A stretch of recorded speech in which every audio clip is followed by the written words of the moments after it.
Então, beleza. Então, a temática da aula de hoje é a doutrina da Trindade a respeito do Filho, e nós veremos ele é totalmente desejável. Por que esse nome? Alguém abre para a gente lá em Cantares, eu já peço para que você fique com a sua Bíblia aberta no livro de Cântico dos Cânticos, e alguém leia o versículo do capítulo 5, versículo 16. Beleza, essa é a temática que a gente vai observar hoje no livro de Cantares. Porque outra coisa muito importante no livro de Cantares é revelar a beleza desse rei, do noivo para nós. E isso o livro faz de uma maneira muito bela e com maestria. E ele faz isso, vai mostrar isso para nós através da experiência da noiva no texto. A gente sabe ali que é um relacionamento entre um marido e uma mulher nesse texto. E então, através da experiência da noiva, a gente vai ver a beleza do rei sendo mostrada para nós. E a gente sempre tem que ter a aula passada, aquilo que eu relembro agora, né, que é Salomão, o rei, o noivo, como um tipo de Cristo. Isso é extremamente importante para a gente entender esses pontos da aula. E a gente vai ver isso através do refrão, o refrão de Cântico dos Cânticos. Porque, na verdade, não tem um refrão específico, mas tem um trecho que se repete ao longo de Cântico dos Cânticos e que ele vai dando a caminhada do relacionamento da noiva com o seu noivo. Vamos dar uma olhada? Alguém abre para nós em 2,16 e lê, por favor. O meu amado é meu e eu sou dele. A primeira frase aí é: o meu amado é meu. Olha como é que agora vai no capítulo 6, versículo 3. Alguém lê para nós. É basicamente a mesma coisa, mas vê que o que ela fez? Inverteu a ordem aí, né? Agora ela fala primeiro: eu sou do meu amado. Antes ela falou primeiro: o meu amado é meu. E agora ela vai mudar mais uma vez. Alguém lê 7, versículo 10. Eu sou do meu amado e ele tem saudades de mim. O que isso quer dizer? Por que isso é importante? O que essas mudanças representam para nós? Aqui a gente vê a noiva registrando, sempre é a noiva que está falando isso, tá? Sempre é a esposa que está falando isso. E ela registra a experiência particular dela ao longo do que está acontecendo ali no poema, nesse Cântico dos Cânticos, né? Nos primeiros capítulos, a ênfase vai recair sobre o que ela fala primeiro: o meu amado é meu. E na sequência ela muda aquilo que agora o possui, né? Ela é dele. A ênfase agora está no eu sou dele, eu sou do meu amado. Isso é importante porque no início da experiência, é a posse dela que ela considera importante. Ela tem ele. Mas à medida que as coisas vão acontecendo, o que passa a ter importância primária é que ela pertence a ele. A ênfase muda. E a gente vai ver por que isso é importante. E na sequência deixa ainda mais claro, né, no 7, versículo 10. Porque agora o quem é de quem já nem é tão mais importante. Porque o que ela quer mostrar agora é que o desejo do seu marido é por ela agora. Vamos ver como é que isso vai se desenvolver. Mas primeiro eu quero mostrar como isso reflete o ensino de Paulo no Novo Testamento sobre casamento. Alguém abre para a gente lá em 1 Coríntios 7, versículos 3 e 4.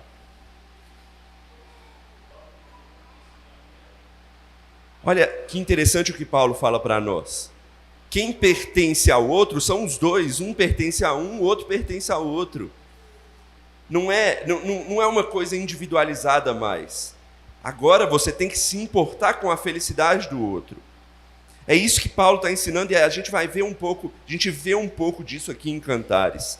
O segredo do casamento é satisfazer não a você mesmo, mas o seu parceiro. Mas aquele a quem você se dedica. Se ambos trabalharem para isso, tem tudo para seguir um caminho correto dentro do casamento. E a gente vai passar, então, parte a parte desse refrão, analisando isso, e, obviamente, apontando para como a nossa relação com o nosso noivo, né? Nós somos a igreja, o nosso noivo Jesus Cristo tem relação com tudo isso aqui. O que a gente aprende com tudo isso? Então vamos lá. Primeira parte do refrão, o meu amado é meu. A ênfase aqui então, como eu disse, é a noiva ser a dona do amado. Alguém leu 1:4 para a gente? Só a parte inicial, tá? Não precisa de ir para o coro, não. O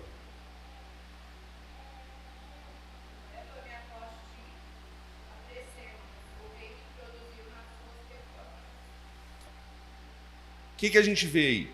A gente vê que o amado, o noivo, bem no início ainda do cântico, de alguma forma ele atraiu essa noiva, ele a chamou, ele a cativou. E ela atende a esse chamado inicial. E a gente já vai ver esse romance aqui nos primeiros capítulos, capítulo 1 e capítulo 2. E aí ocorre como em qualquer casamento sério, né, vamos dizer assim, tudo o que ele possui agora também pertence a ela. É isso que acontece num casamento, né? Ela olha para ele e se glorifica no fato de que ele pertence exclusivamente a ela. Casamento é assim. Casamento é exclusivo entre o marido e a sua mulher, não tem mais partes aí. Ele então pertence agora a ela. Ele fez uma aliança com ela e agora tudo que ele possui também pertence a ela. E como é que isso se aplica a nós em Cristo? Isso se aplica belamente a Cristo, por quê? Porque quando a sua graça nos alcança, nos é permitido tomá-lo gratuitamente, conforme o Evangelho nos oferece também. Ou seja, a beleza e a glória de Cristo agora também são nossas. Quando nós nos convertemos, né, ao cristianismo e nós nos tornamos, então, membros do seu corpo, nós, então, agora temos a Jesus como nosso. A gente pode dizer isso. E a graça nos oferece isso, de possuir aquilo que Jesus tem por nós. A gente até canta de vez em quando, né, que Cristo conquistou coisas por nós, para nós. Sim. E agora tudo aquilo que ele conquistou, eu possuo, me pertence também. Porque nós estamos num relacionamento com Cristo. E essa graça, meu irmão, quando Jesus é oferecido a nós no Evangelho, ela é irresistível por quê? Porque Cristo, ele é o totalmente desejável. Ele é o totalmente desejável que a gente leu em Cantares. Por natureza, a gente é cegado pelo pecado. Por natureza, a gente não conseguiria ver a beleza de Cristo. Mas tem uma coisa na teologia que a gente chama de chamado eficaz, ou de vocação eficaz. Vamos ver o que a vocação eficaz diz. Vamos ler a pergunta 31 do breve catecismo para a gente entender? Vamos fazer igual a gente faz à noite. Eu vou ler a pergunta e os irmãos leem a resposta. Pergunta 31. O que é vocação eficaz?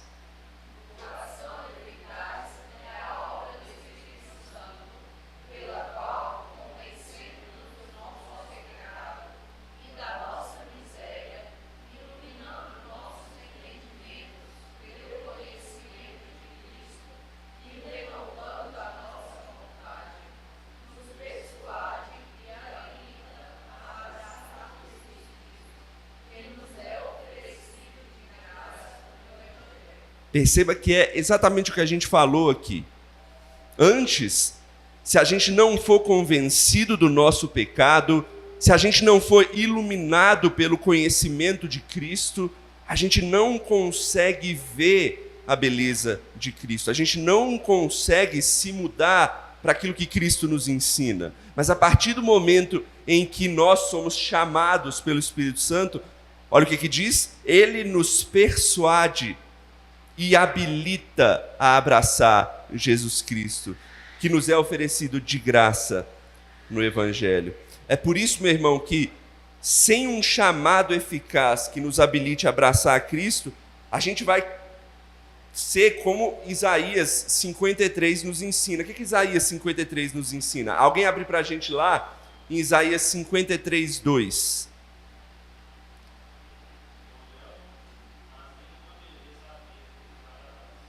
A gente até canta isso de vez em quando, né? A música Isaías 53, né? Como é que ela começa? Ele não tinha qualquer beleza.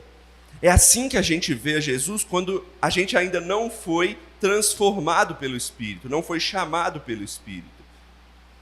A gente não consegue conceber a sua beleza. Não havia qualquer beleza nele que nos agradasse, é o que diz o texto de Isaías, né? E sabe, meu irmão, o problema não é que Cristo não tenha beleza, mas é o pecado que nos impede de ver a beleza de Cristo. É o pecado que nos impede de ver essa beleza. Mas a graça do Evangelho, ela muda isso.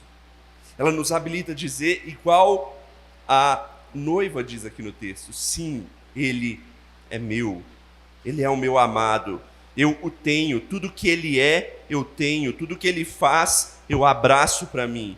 Pela fé, nós vemos a beleza da pessoa de Cristo.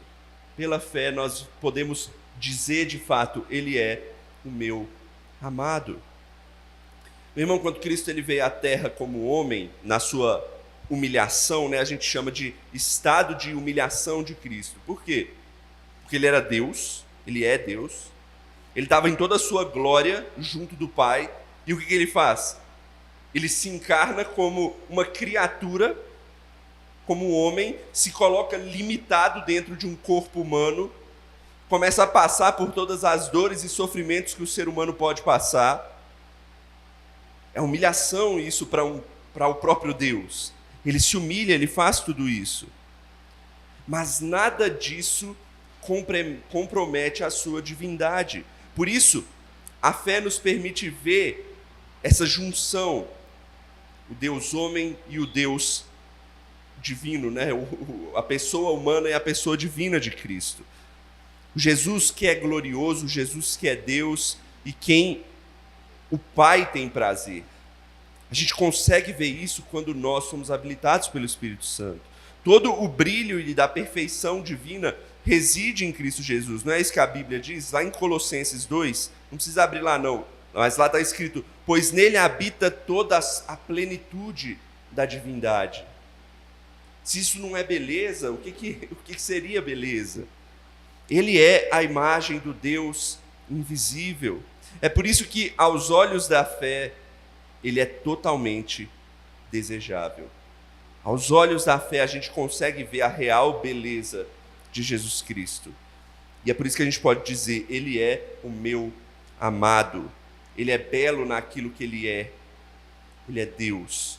Ainda que a humanidade dele esteja debaixo de tanta humilhação, e o servo lá em Isaías diga que nada tinha ele que nos atraía, quando nós somos habilitados pelo Espírito Santo, a nossa fé nos habilita a ver a beleza de Cristo, e ele é totalmente desejável. Mas além disso, a fé nos permite ver também a beleza da obra de Cristo. Ele também é totalmente desejável pelo que ele fez. E o que Cristo fez por nós? De forma mais abrangente possível, ele trilhou o caminho da cruz em favor de nós, dos nossos pecados, para pagar os nossos pecados. Ele vai ao Calvário sozinho, e a gente tem estudado bastante isso à noite em Marcos agora, porque a gente está exatamente nessa parte do Evangelho, quando Jesus está sendo levado para a cruz, e a gente vê que ele é abandonado de todas as formas. Ele se faz maldição em nosso lugar para quê? Para que a bênção nos alcançasse. Alcançasse inclusive a nós, gentios, estranhos à aliança inicial com o seu povo. Isso nos lembra Cantares. A gente não viu que a moça, ela é uma estranha ao povo de Israel, ela é estrangeira, ela também é de fora, mas ela é chamada para fazer aliança e entrar na família da fé. Cristo faz isso conosco também. A beleza, a fé nos habilita a ver a beleza da obra de Cristo também. E Importante aquela frase final ali: o Evangelho põe Cristo diante de nós como Salvador cuja vida é dada por mim e por você. E isso torna ainda mais, muito mais atraente para nós. Então não é só a beleza daquilo que ele é, mas a beleza daquilo que ele faz o torna ainda muito mais atraente para nós, muito mais desejável. Eu quero mais de Cristo. Mas ainda um outro ponto para fechar essa primeira parte. Ele também é totalmente desejável pelo modo como ele aplica a redenção por meio do Espírito Santo. Veja, a gente viu aquilo que Cristo é, ele é Deus, nele reside toda a plenitude. A gente viu aquilo que Cristo fez, ele é o nosso Senhor e Salvador e que se entrega por nós para perdoar os nossos pecados. Mas não só isso, ele continua o processo. Assim que ele nos salva, ele nos assegura os benefícios da redenção para nós. Por quê? Porque a vida aqui na terra, meu irmão, ele continua. Você é salvo por Cristo, você converte, você agora se vê como um cristão, servo de Cristo. Mas os problemas não vão acabar por isso.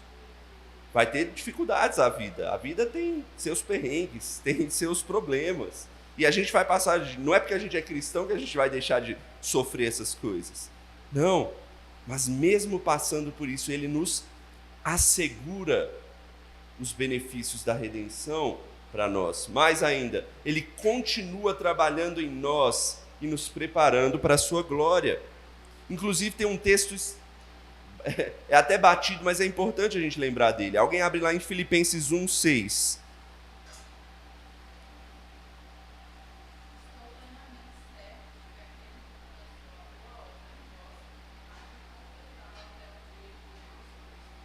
Irmão, Cristo ele não vai parar até que a obra seja completa em você. Se ele te chamou, se ele se casou, né, com você, está no processo ainda de casamento, né, ele vai até o fim. E mais, ele pega a nossa matéria-prima pecaminosa e ele transforma em algo glorioso. Ou seja, Cristo ele vai nos transformando, nos moldando, nos preparando para a glória. Tudo isso mostra para nós que ele é o nosso amado por aquilo que ele é, por aquilo que ele faz e por aquilo que ele continua, por aquilo que ele fez, né? E por aquilo que ele continua a fazer por nós, pela sua noiva, pela sua igreja, ou melhor, até o fim, pela eternidade, ele vai continuar fazendo. Essa primeira parte é importante porque a gente pode sim se apropriar de tudo aquilo que Cristo fez, faz e continua a fazer, e ele é por nós. O casamento faz isso. Cantares mostra uma moça, uma noiva, que se apropria do seu noivo. Ele é meu amado. E a gente pode dizer isso de Cristo. Ele é meu, ele é o meu amado. Tudo aquilo que ele conquistou por mim é meu, porque ele conquistou na cruz por mim. E a gente pode dizer isso. Isso tem que alegrar o nosso coração.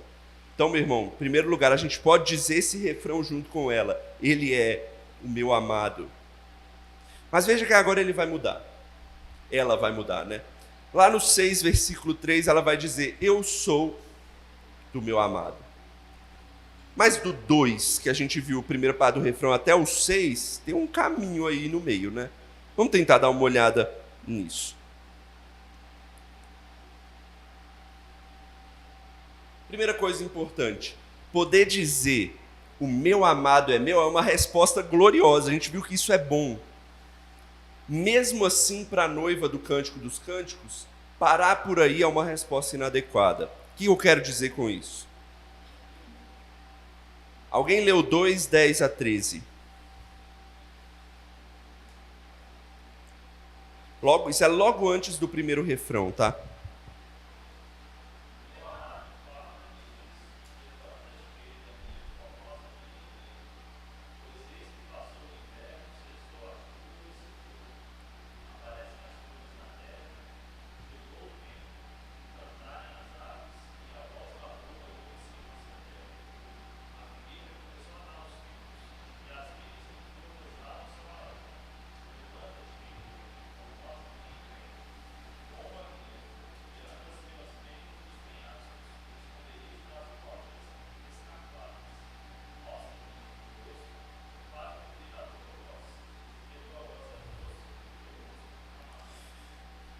Isso é o noivo dizendo, né? O esposo dizendo aí. E o que ele está dizendo? Ele está chamando a ela. Vem, me siga, vem comigo. Esse é o chamado para a noiva. O que ela devia ter feito? Ela devia ter se levantado e o seguido. Mas o que ela faz? Tudo que ela faz é dizer, ele é meu. Mas ela não se levanta e o segue. O que eu quero dizer com isso? Não basta dizer que Cristo é meu. A gente deve levantar, o seguir e passar a o servir. E não me entendam mal aqui. Uma coisa é importante.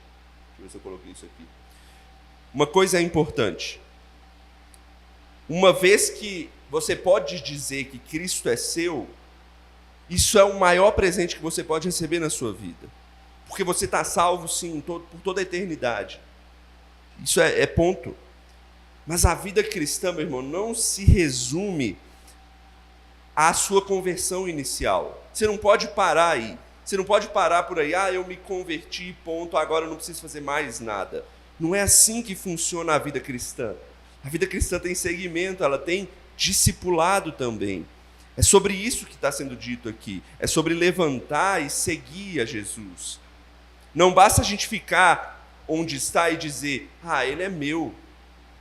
Não, nós somos chamados a servir a esse rei, a levantar de onde a gente está, pegar a nossa cruz e segui-lo. Não é isso que diz o Evangelho para nós?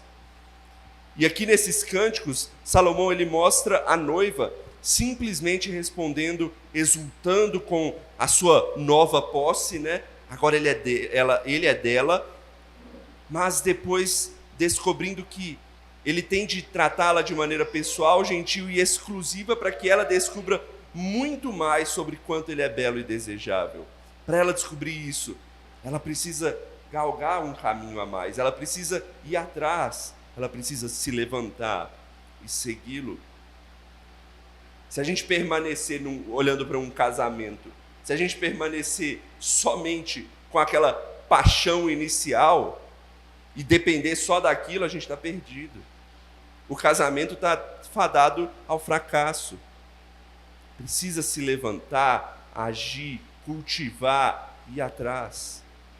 É isso que está dizendo aqui. E veja o que aconteceu no cântico após isso. Alguém leu 3:1.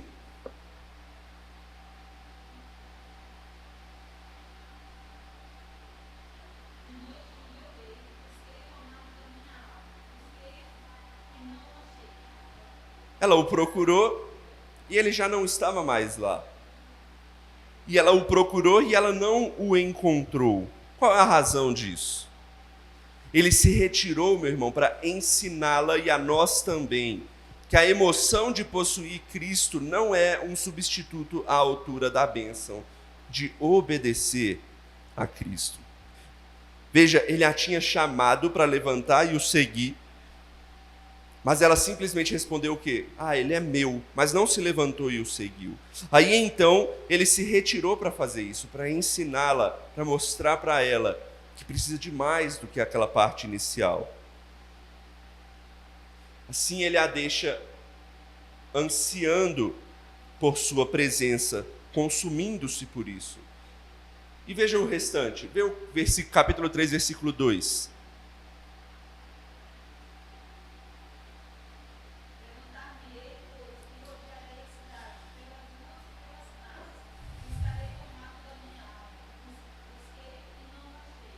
Ou seja, ela tem que se levantar, ela tem que ir atrás agora, mas ela ainda não o encontrou. Mas ela encontra outros personagens aí na história, as chamadas filhas de Jerusalém. Eu não vou adentrar tanto nos pormenores do texto aqui, tá? Eu vou focar mais nos refrões e nos temas a partir disso. Mas ela encontra então esse personagem aí que Salomão coloca no poema, que são as chamadas filhas de Jerusalém. Só que ela não é uma filha de Jerusalém. Ela é uma noiva, ela é uma estrangeira, ela não faz parte, ela não se enquadra dentro daquilo que as filhas de Jerusalém mostram. E ela demora para perceber que ela precisa seguir esse rei e que isso faz parte do amor dele por ela. Olha o que ela faz lá no capítulo O que acontece lá no capítulo 4, versículo 8? Ela não, né? O que ele faz?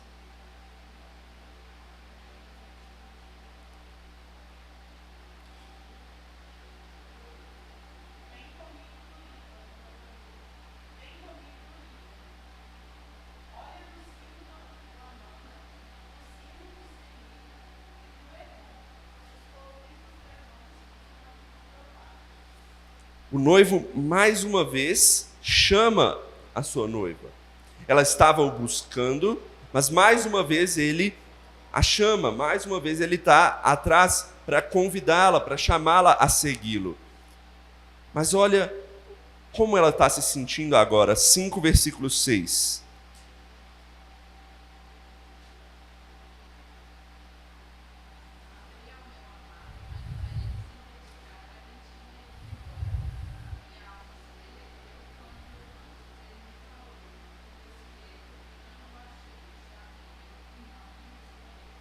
Agora ela se sente distante do seu amado. Ela percebe que não ouviu a sua voz, e isso causou uma certa perda de proximidade entre a noiva e o seu noivo. O que eu quero mostrar com isso? Às vezes, de modo a nos tornar discípulos obedientes, nosso Senhor, nosso amado, ele se retira de cena. A gente fica sem a consciência de sua presença e proximidade. Ele deixa que nós o busquemos de maneira a nos levar a uma obediência vívida e vital. Eu sei que é verdade que aqueles que o buscam e o encontram, mas também é verdade em uma vida de graça que aqueles que o encontram buscam por ele. Sabe, Jesus, ele sempre vem ao nosso encontro e nos chama primeiro. Mas a partir do momento em que nós fomos encontrados por ele, ele exige a nossa contrapartida também a partir de agora. Ele quer que nós o busquemos também. Ele quer que a gente se levanta e passe a segui-lo. É isso que o noivo espera da sua noiva. Ele a chamou e agora ele quer que ela se levante e o busque também. E aí a gente chega num trecho importante dessa poesia. Um contraste de pensamento inicial da noiva com o atual. Vamos ver esse contraste? Alguém abre no 2:5 e outro abre no 5:8.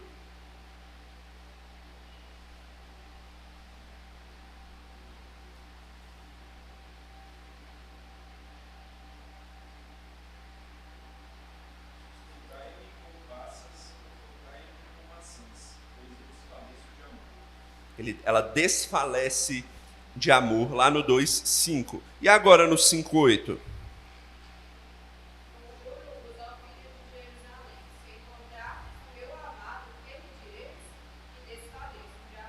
Opa, ela desfalece de amor também aqui no 5:8. Mas qual a diferença? Qual a grande diferença? Quem percebeu as duas diferenças aí? É o quê?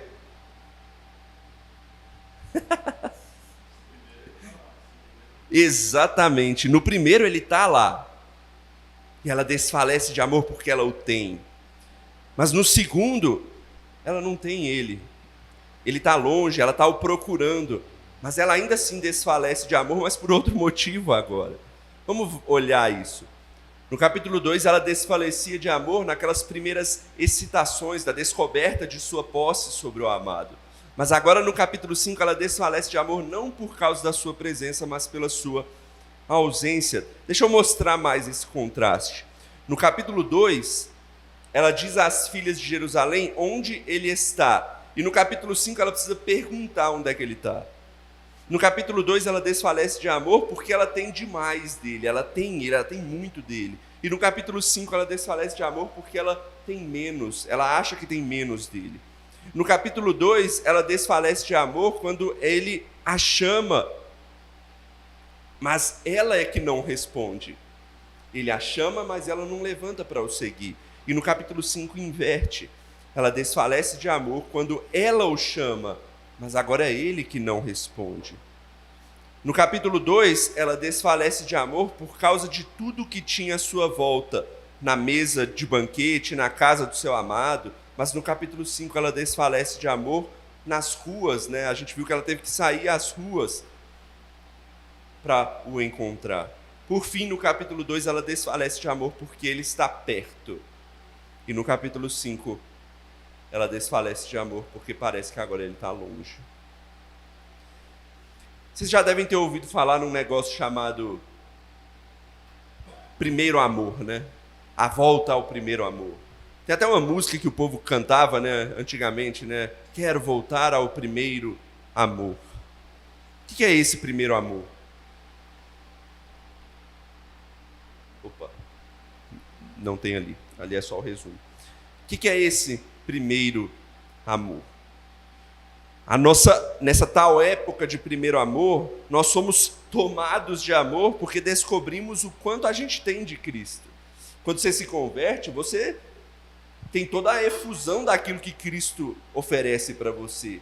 A salvação, a igreja, o seu povo, a comunhão, o perdão. Você tem tudo isso de uma vez, é uma efusão de coisas que você percebe quando você se torna cristão. E isso te anima, isso te induz a trabalhar, isso te induz a crescer. Esse é a época aí do primeiro amor. Mas quando você passa um tempo em peregrinação, trilhando a caminhada cristã, e aí vem os vários baques da vida, né? Os sofrimentos, as dificuldades. Às vezes a gente passa a olhar de novo depois de um tempo e começa a parecer que não tem já tanto quanto tinha antes.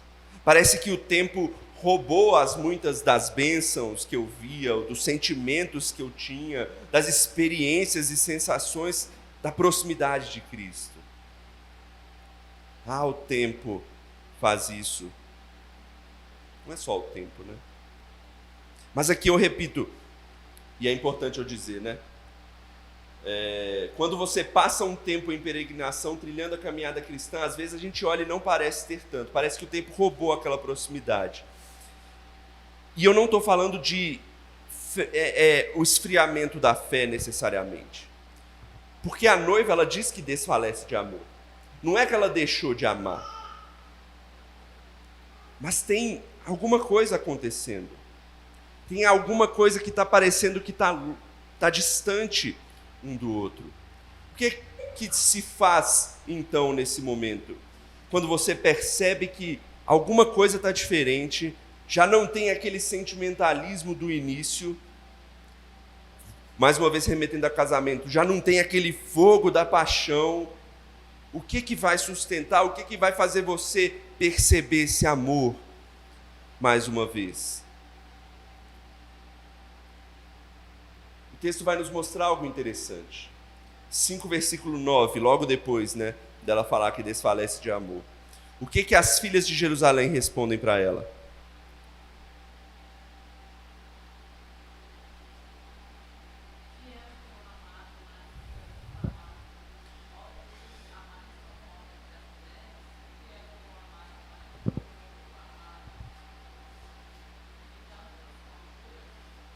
O que as filhas de Jerusalém estão falando para ela em resumo aí? Por que você não relembra como é que era? Volta aí na sua mente. Você acha que você está longe agora. Mas o que faz desse seu amado ser melhor do que os outros? Não é isso que elas perguntaram aí, né? O que é o teu amado mais do que outro amado? Por que ele é melhor do que os outros? O que destaca? O que se destaca nele? A pergunta tem o intuito de fazer ela tentar responder o que ele significa para ela. E ela que antes estava triste por se sentir distante, agora relembra por que ela o amou e por que continua a o amar. Ela continua a o achar totalmente desejável, atraente e sedutor. E assim ela repete o refrão mais uma vez, mas agora mudando a ordem. Veja aí que logo depois da pergunta das filhas de Jerusalém, do versículo 10 até o versículo 16, é ela relembrando, é ela falando o que é o noivo para ela. Por exemplo, alguém lê o versículo 10.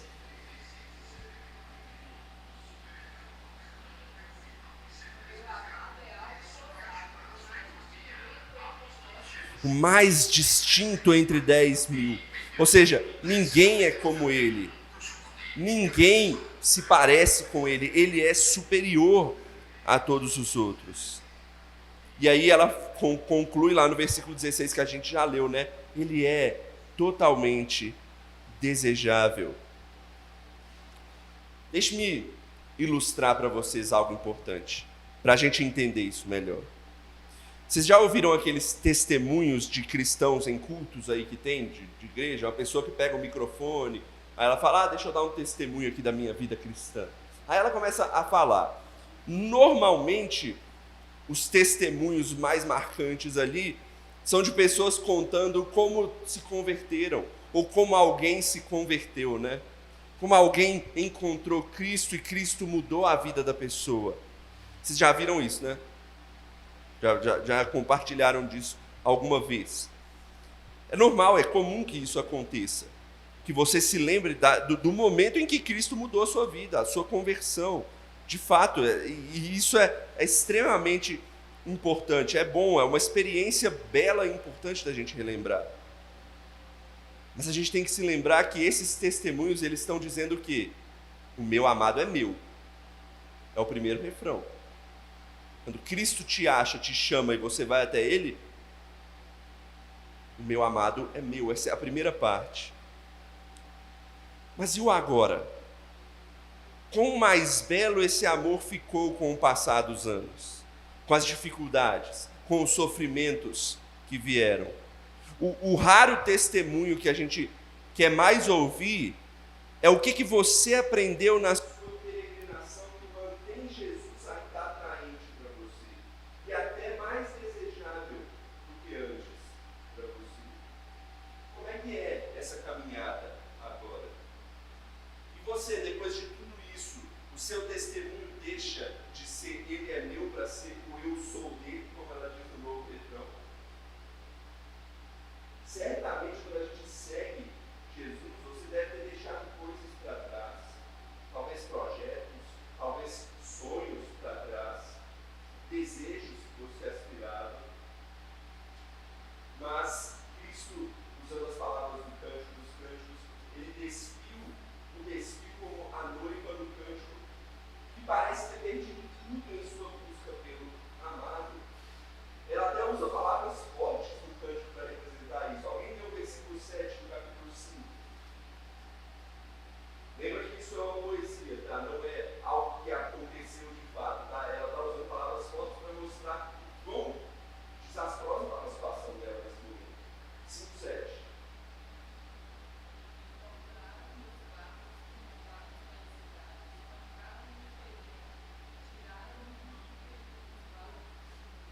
Parece que ela perdeu tudo aí, né? Espancaram os guardas, feriram, tiraram o meu manto que o noivo havia colocado nela. Ou seja, ao segui-la, ao procurá-lo, acontecem dificuldades, acontecem tropeços no meio desse caminho. Mas ainda assim, o tempo todo, para ela e para você, para ela, para a noiva e para nós aqui, a experiência serve para conseguir uma apreciação ainda maior da beleza do amado, da beleza do noivo. Se com todos esses poréns aqui, você ainda pode dizer que ele é o mais importante entre os 10 mil que ela colocou ali. Ele é o mais distinto, ele é totalmente desejável. Esse sim é um baita testemunho que você tem para dar para as outras pessoas. Porque mesmo depois de provar de todos esses poréns, ele permanece atraente para você, ele é o seu amado. Por isso eu coloco ali. Depois de tudo isso, depois de toda a sua caminhada cristã, será que ele deixa de ser o ele é meu para se tornar o eu sou dele? Essa transição é importante. Se sim, você percebeu que pode continuar a sua peregrinação com alegria, por saber que está nas mãos dele, nas mãos do seu Senhor. E não deu valendo.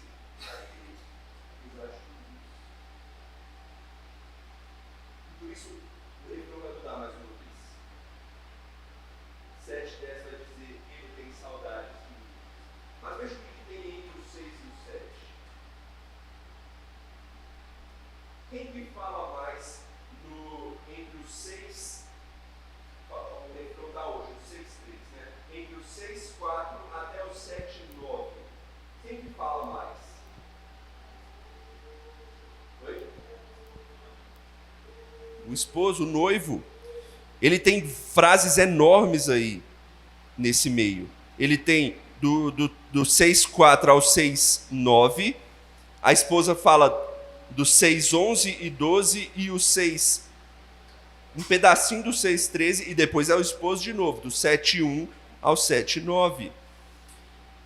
O que o esposo está falando nesse meio tempo aí? Depois que agora ela finalmente foi até ele e percebeu, eu sou dele, eu pertenço a ele. São todas palavras de elogio do esposo a ela. E agora então ela descobriu, ela finalmente percebeu que o desejo dele é por ela. Porque como é que ela sabe que ele tem saudades dela? Porque praticamente tudo que está nos capítulos 6 e 7 são palavras de elogio dele. Ela sabe que o desejo dele é por ela e que é dela que ele tem saudades.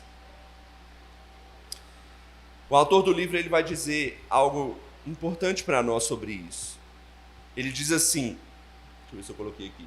Penso que existe um sentido em que esse é o fim de toda a nossa experiência cristã, que saibamos que o Rei tem desejo por nós. Nós vimos que nosso amado é totalmente desejável, mas o que o Cântico dos Cânticos nos mostra é que ele é desejável porque tem em vista um final em que seremos inteiramente dele, porque o seu desejo é por nós. A gente está estudando a beleza da doutrina da Trindade nessas aulas, né? E a gente está vendo separadamente a beleza e a glória de cada uma das pessoas. E se tem uma coisa que deve nos deixar maravilhado acerca da beleza e da glória do Filho, é justamente essa beleza dele, naquilo que ele fez por nós, e agora na reivindicação que ele faz sobre nós agora. Ele não só fez por nós, mas ele nos quer para ele. E isso é extremamente importante. O seu desejo é que nós possamos, deixa eu ver se eu coloquei isso aqui, é que nós possamos dar tudo o que tenhamos em nossas vidas, nossos desejos, nossas aspirações para ele. Por quê? Porque ele deu tudo de si por nós também. Por isso que a mensagem e a imagem do casamento é tão importante para a gente relacionar a vida cristã, né? Porque tudo que é meu é da minha esposa, tudo que é da minha esposa é meu. E eu quero me entregar por ela tal como ela se entrega por mim.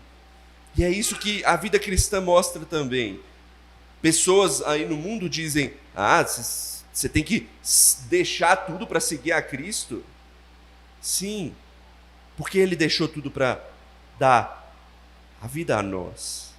É uma troca equivalente aí. Na verdade, nem equivalente, né? A dele é muito maior do que a nossa.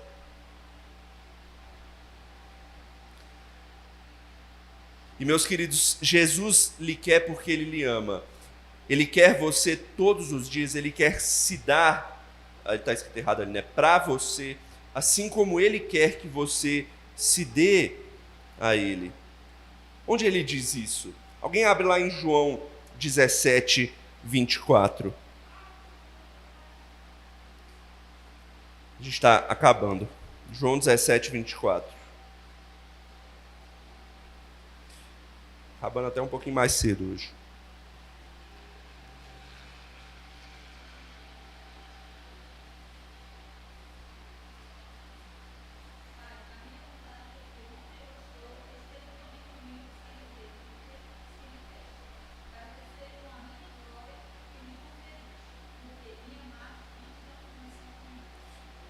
Qual é o desejo de Cristo na oração que ele faz ao Pai logo antes da sua caminhada para a cruz?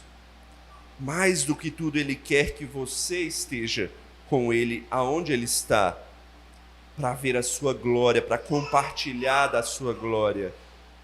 Hoje aqui nesse mundo a gente vê de forma embaçada as coisas, mas quando a gente de fato estiver com ele, nós estaremos face a face.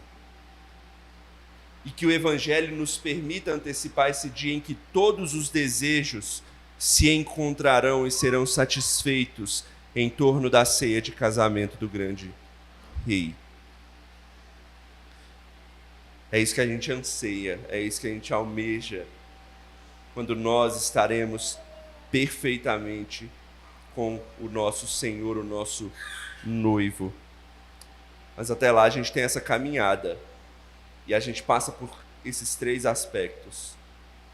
Ele é meu, mas eu tenho que perceber que eu sou dele, para que no final eu veja que o desejo dele é para que eu esteja eternamente com ele. Amém? Vou fazer uma oração e em seguida quem tiver algo a complementar ou perguntar pode dizer.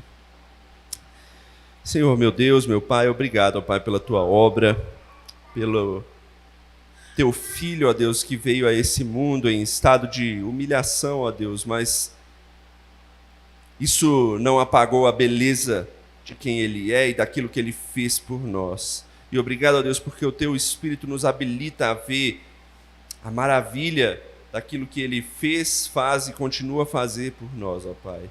E que isso, ó Deus, mude o nosso coração dia após dia em direção ao Senhor, para que nós possamos nos levantar, segui-lo, servi-lo diariamente, ó Pai. Porque nós somos seus. Que a gente perceba isso dia a dia. Que o fato de sermos seus, ó Pai, nos leve a perceber que é o teu desejo que seja assim, para que um dia possamos estar contigo eternamente ao seu lado, ó Pai. É o que nós oramos e pedimos no nome de Cristo Jesus. Amém.